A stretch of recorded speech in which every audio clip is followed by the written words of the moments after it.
திண்டுக்கல் மாவட்டம் தருமத்துப்பட்டியில் அதிமுக கூட்டணி வேட்பாளர் முகமது முபாரக் பிரச்சாரத்தில் ஈடுபட்டார். அவருக்கு ஆதரவாக முன்னாள் அமைச்சர்கள் திண்டுக்கல் ஸ்ரீனிவாசன், நத்தம் விஸ்வநாதன் ஆகியோர் வாக்கு சேகரித்தனர். அப்போது பேசிய அவர், தருமத்துப்பட்டியில் இளைஞர்கள் பலர் கபடி விளையாட்டின் மீது ஆர்வத்துடன் உள்ளனர் என்றும் விளையாட்டை ஊக்குவிப்பதற்கான நடவடிக்கைகளை எடுப்பேன் என்றும் அவர் தெரிவித்தார். இளைஞர்கள் கபடி மீது ரொம்ப அதிகமான ஆர்வம் கொண்டவர்களாக இருக்கிறார்கள்.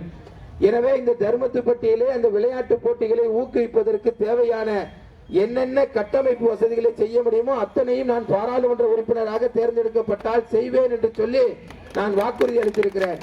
இந்த பகுதி தென்னை விவசாயத்திற்கும் அதுபோல மக்காச்சோளத்திற்கும் ஃபேமஸான ஒரு பகுதி.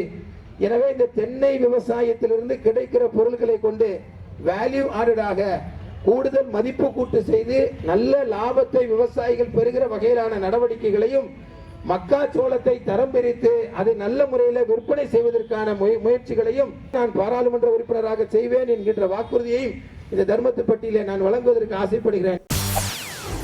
செய்திகளை உடனுக்குடன் தெரிந்து கொள்ள உடனே சப்ஸ்கிரைப் பண்ணுங்க.